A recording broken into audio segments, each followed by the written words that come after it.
You're not bad at socializing. You're exhausted by it. There's a difference, and most intelligent people spend their entire lives not knowing which one they are. In 2016, evolutionary psychologists Satoshi Kanazawa and Norman Lee published findings in the British Journal of Psychology that should have made international headlines, but didn't, because most people found them too uncomfortable to sit with. They studied thousands of adults across the United States and found that for highly intelligent individuals, the more frequently they socialized, the lower their reported life satisfaction. For everyone else in the study, the relationship ran the other direction. More social contact meant more happiness. For intelligent people, it did the opposite. Not marginally, measurably, consistently. That result isn't an anomaly, it's a signal. And if you've ever stood in a room full of people surrounded by conversation and laughter and felt entirely alone, not lonely for lack of company, but lonely in the presence of it, this is the video that names what's happening. And it starts somewhere most people never look. The loneliness that follows high intelligence is not the loneliness of being alone. It is the loneliness of being present, fully physically present in a room of people, and feeling the particular silence of not being reached. Psychologist Mihaly Csikszentmihalyi, whose decades of research on peak performance and flow states made him one of the most cited psychologists of the 20th century, documented a pattern in the lives of highly intelligent people that he called productive restlessness. Not discomfort exactly, more like the sensation of a mind moving faster than the conversation around it, perpetually searching for a deeper channel and not finding one. The research on this is consistent enough that psychologists have given it its own label: intellectual loneliness. The condition of being surrounded by people who like you, who enjoy your company, who would describe you as a good friend, and still feeling fundamentally unseen. Not because anyone around you is failing you, because the version of you that shows up in most social spaces is not the version that carries the loneliness. In this video, you will understand exactly why that happens, where it starts, what it does as it compounds over years, and the one thing most intelligent people have never been asked to do that changes everything. The assumption most people make about intelligent people and loneliness is that the problem is social incompetence, that highly intelligent people are awkward or arrogant, or simply prefer to be alone. Some do prefer solitude, and there is nothing pathological about that, but that is not the pattern we are examining here. The pattern is more specific and more painful. The intelligent person who navigates social situations effectively, who is well-liked, who presents as warm and genuinely engaged, and who nonetheless carries a chronic, quiet background loneliness that no amount of conventional social activity seems to touch. Kanazawa and Lee's research proposed what they called the Savannah IQ interaction hypothesis. The argument is this: because human psychology evolved on the ancestral savannah, where close social bonds were the primary survival mechanism, most people are biologically wired to find frequent social contact rewarding at a baseline level. But highly intelligent people are better equipped than most to override ancestral instincts when their modern circumstances require it, including the instinct to feel satisfied by social contact at face value. Their reward signal is more conditional. It depends on quality. And quality in this context means one specific thing: depth. The experience of being genuinely seen, genuinely engaged, genuinely surprised by another mind. When that quality is absent, frequent socialization does not just fail to satisfy, it depletes. The consequence of this, played out over years and decades, is a kind of accumulated evidence. Every time intelligent people come home from a social event more drained than when they arrived, the conclusion firms a little more: connection at the depth I actually need is rare. And rather than interpreting that as a feature of their specific social environment, something situational, something that could change, they begin to interpret it as a feature of themselves. They become selective, then more selective. They start declining invitations not because they're antisocial, but because experience has shown them that most invitations lead to the specific exhaustion of being surrounded by people who are not reaching them. And over time, that selectivity hardens into isolation. Not chosen isolation, arrived at isolation. The kind where you realize one ordinary day that the number of people who know the full, unedited version of you has quietly reached zero. That is where the loneliness goes underground. It stops presenting as missing people. It starts presenting as not needing them. And that reframe from lonely to self-sufficient is not a solution. It is the trap closing. And the next section is where you will understand exactly how it was set in the first place. Carl Jung, in his Psychological Types, published in 1921 and still foundational in personality psychology a century later, described what he called the introverted thinking type, a personality orientation characterized by a primary relationship with ideas and internal experience rather than the external social world. These individuals, Jung observed, are frequently perceived as cold or withdrawn, not because they lack emotional depth, but because they feel things at a register that ordinary social interaction simply never reaches. They are not absent from the room. They're in a different room that happens to occupy the same physical space. What Jung was identifying 70 years before neuroscience had the tools to confirm it was a fundamental split in how highly intelligent people relate to their social environment. The performance of belonging and the experience of belonging are two entirely different states, and most highly intelligent people become experts at the first while quietly starving for the second. This performance is rarely conscious. It develops early, usually in childhood, as a rational response to a consistent kind of social feedback. The full version of you is too much, too intense, too probing, too precise. So they edit, not to deceive, to survive socially. They calibrate themselves to the room. And it works. They become well-liked. And from that point forward, every connection they form is with the edited version. The unedited one stays home. The tragedy of the split is not that the edited version is false. It is not. The warmth is genuine. The interest in other people is genuine. The care, the humor, the presence, all real.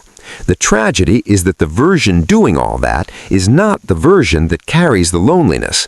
The loneliness belongs to the unedited self, the one that thinks at 3 a.m., the one that has observations too precise to say out loud because the conversation would die, the one that sometimes sits in the middle of a social event and feels a longing so specific it almost has a shape. Not loneliness in the abstract, but loneliness for a particular quality of being met that most environments never provide. And the cruelest feature of this dynamic is that it becomes self-reinforcing. The more successful intelligent people perform belonging, the more evidence accumulates that connection is possible, just not at the depth they actually need. They are not failing at connection, they're succeeding at a version of it. And that success makes the deeper loneliness harder to name, harder to justify, and almost impossible to explain to the people around them who can see clearly that they are loved. If this is landing, subscribe. We're building something here. Most of this started long before adulthood. What developmental psychology shows about highly intelligent children is both consistent and quietly devastating. Psychologist Kazimierz Dabrowski, whose work on gifted development remains foundational in the field, described what he called developmental dyssynchrony, the condition of being multiple developmental ages at the same time. A child who is intellectually 15 while emotionally still 10 and socially unsure where they fit in either world. Dabrowski also documented what he called overexcitabilities, 5 domains in which gifted individuals experience life at a significantly higher intensity than their peers: psychomotor, sensory, intellectual, imaginational, and emotional. In ordinary social environments, these are not advantages, they are sources of friction. The child who feels things more deeply gets overwhelmed by experiences other children navigate without effort. The child who thinks more intensely generates questions that make adults pause and peers uncomfortable. The child who notices more, the unspoken tensions, the social inconsistencies, the things everyone is pretending not to see, is carrying a level of input from the environment that their nervous system was not built at that age to process alone. And the lesson most intelligent children draw from that experience, without it ever being stated explicitly, is the one that shapes everything that follows. Being fully yourself creates distance, and so the editing begins. The adaptation is not a character flaw. It is a rational response to a real social environment. If being fully yourself reliably produces withdrawal, confusion, or discomfort in the people around you, and those people's approval determines your belonging in the one social world you inhabit, you adapt. You learn which version of you is safe to show. You learn to hold the intensity back, to make the question a little more ordinary, to laugh when laughing is expected, even when you're thinking about something else entirely. And here's the problem. It works. The child who learns to edit themselves socially becomes the adult who is well-liked, easy to be around, reliably agreeable in most company. But the self that got edited did not disappear. It went inward. It became the voice in the quiet, the 3 a.m. thoughts, the private writing, the part of you that watches the social performance from a slight remove and feels, without being able to name it precisely, the loneliness of being professionally present and privately invisible. That wound does not heal automatically with age. It deepens with expertise.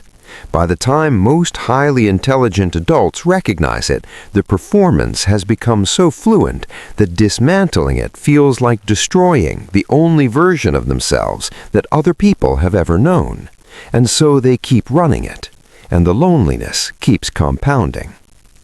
There is a distinction in psychology that most people outside clinical practice never encounter, but that explains more about the relational failures of intelligent people than almost any other concept.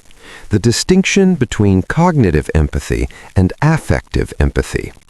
Cognitive empathy, sometimes called mentalizing, is the capacity to understand what another person is feeling, to model their internal state accurately, to see the world from their perspective and track the emotional logic of their experience with real precision. Affective empathy is something different. It is the capacity to feel it with them, to be moved by their experience in real time without immediately moving toward resolution. To remain present inside someone else's discomfort without moving toward resolution is one of the most cognitively uncomfortable things available to them. The mind interprets the discomfort as a problem, and problems for them are things that should be solved. The machinery that makes them so exceptional in analytical domains becomes the exact machinery that prevents the specific quality of presence that deep connection requires. The result plays out with painful consistency across the relationships of highly intelligent adults. The people they care about most eventually stop bringing them their real pain, not because trust has broken, because experience has established what they will receive in return, not comfort, a framework, not presence, a solution. And over time, the relationship settles into a tier of proximity that is warm, genuine, even loving, but permanently one level above the depth that would reach what is actually there. The most analytical people in any room are often the last to understand what is quietly happening in their closest relationships. And the next section explains why they are also the last to understand what it is doing to their bodies. One of the most seductive stories that high intelligence tells its owner is this: you don't need people the way other people do. You have your mind. You have your work. You have the rich interior life that ordinary social contact could never really touch anyway. And the story is seductive because it contains a grain of something real. Neuroscientist Rex Young, whose research on the neural architecture of creativity at the University of New Mexico documented structural differences in highly intelligent brains, found that creative and analytical minds show significantly higher default mode network activity, the brain's baseline state when not engaged with the external world. This means that when highly intelligent people are alone with their thoughts, they are not resting, they are exploring. And that exploration is genuine. It energizes, it generates ideas, it sustains absorption, it builds an inner world of real richness and depth. Solitude for them is productive in a way it simply is not for most people. So they build a case, never stated explicitly, rarely examined directly, that what they have inside is sufficient, that the social contact others depend on is a kind of developmental dependency they have moved beyond. They have not. They have confused need with want. They have mistaken their capacity to tolerate aloneness for an immunity to its cost. And those two things are not the same. Neuroscientist John Cacioppo spent 30 years studying what social isolation actually does to human beings at the University of Chicago. His findings are not abstract. Chronic loneliness increases mortality risk by 26%, comparable to smoking 15 cigarettes a day. It accelerates cognitive decline. It dysregulates the body's stress response systems in ways that compound invisibly over time. And critically, it activates the same neural circuits as physical pain, because in evolutionary terms, social disconnection was a survival threat, and your nervous system is still treating it as one, whether your conscious mind has rationalized it as independence or not. Intelligence does not exempt you from any of this. It exempts you from noticing it as quickly, because the same rationalization capacity that makes highly intelligent people so effective at solving external problems makes them extraordinarily effective at constructing convincing internal narratives for why what they are experiencing is not loneliness, it is focus, it is standards, it is a reasonable trade-off for the life they have chosen. And the longer that narrative runs, the more convincing it becomes, right until the moment the internal world stops being enough, when the ideas run out of friction, when thinking alone stops feeling like exploration and starts feeling like talking to a wall. That moment arrives for almost every highly intelligent person, and by the time it does, most of them have spent years making the door to something different very difficult to find from the inside. Everything covered so far has described what happens to intelligent people, the mechanisms, the history, the psychological patterns that produce the loneliness and sustain it over decades. And those explanations are accurate, but there is a part of this that requires more honesty than most psychology content asks for. A significant portion of the chronic loneliness that highly intelligent people carry is maintained by choices, not dramatic ones, not conscious ones, the quiet ones, daily ones, that compound over years into a life where real connection has been quietly repeated, almost invisibly declined.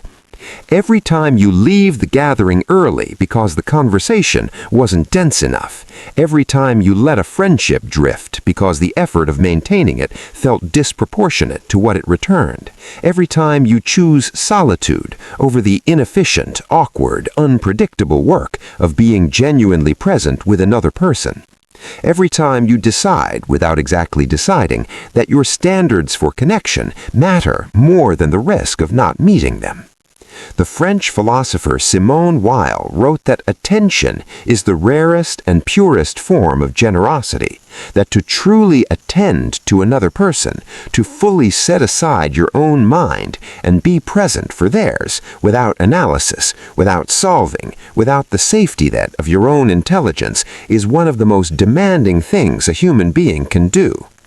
Most highly intelligent people have never sustained that kind of attention in a close relationship, not because they are incapable of it, because they have never made it the priority, because the relationship with their own mind has always been more comfortable than the risk, And the drawbridge that highly intelligent people pull up around themselves is not protection from shallow people. It was never about that. It is protection from the specific risk of being fully seen, the unedited version, the 3 a.m. version, the version with observations too precise to say out loud, and being found insufficient. From the possibility that someone could encounter the complete, unreduced self and choose not to stay. That fear is not irrational. It is grounded in real, early experience, the childhood feedback that being too much creates distance, the accumulated evidence of relationships that functioned well until the deeper channel was attempted and something changed. But here is the precision required. The drawbridge does not keep you safe. It keeps you lonely. The protection it offers is real in only one direction. It prevents rejection by someone who could have reached you. The cost is that no one reaches you at all. And after enough years of this, loneliness stops feeling like a lack. It starts feeling like the baseline, like the temperature of your life. That normalization is the final and most dangerous stage of the pattern, because it does not feel like giving up. It feels like self-knowledge. It feels like having understood something about yourself that other people haven't figured out yet, and you cannot change something you have stopped experiencing as a problem. Here is what I want you to hold from this. The intelligence is not the problem. The intelligence has never been the problem. What produced the loneliness is the specific use you learned to make of it as a wall, as an editor, as a mechanism for demonstrating to yourself and to everyone around you that you don't need what you need. The split self, the version for the room and the version for the silence, was never a solution. It was a survival strategy built for a context you no longer inhabit. The childhood feedback that shaped it was real. The pain it was trying to protect you from was real. But you are not a child in that classroom anymore. You have power you did not have then. You have choices you did not have then. And the thing the pattern requires you to never do, the single act that would begin to dismantle it, is both the simplest and the most difficult. Let someone see the version that has been kept somewhere private, not the calibrated one, the actual one. Every highly intelligent person who has moved out the other side of this pattern describes the same turning point. Not finding smarter friends, not lowering their standards, getting tired. Tired of protecting a version of themselves that was not the real one. Tired of being known and not reached. And in that tiredness, doing the one thing the pattern had spent years training them not to do. They let someone in, and discovered that what was waiting on the other side was not rejection. It was exactly what they had been looking for. Aristotle wrote that the mark of an educated mind is the ability to entertain a thought without accepting it. Entertain this one. The loneliness you carry is not evidence that you are too much for people to understand. It is evidence that the version of you that could be understood has been kept somewhere private, behind a door that has been closed for a very long time. The question was never whether connection at that depth is possible. It is. The question was whether you were willing to lower the drawbridge long enough to find out. You already know the answer. You have known it for a long time. The only question remaining is what you decide to do with that knowing. And the fact that you made it this far, through everything this video asked you to look at, tells you something about who you already are.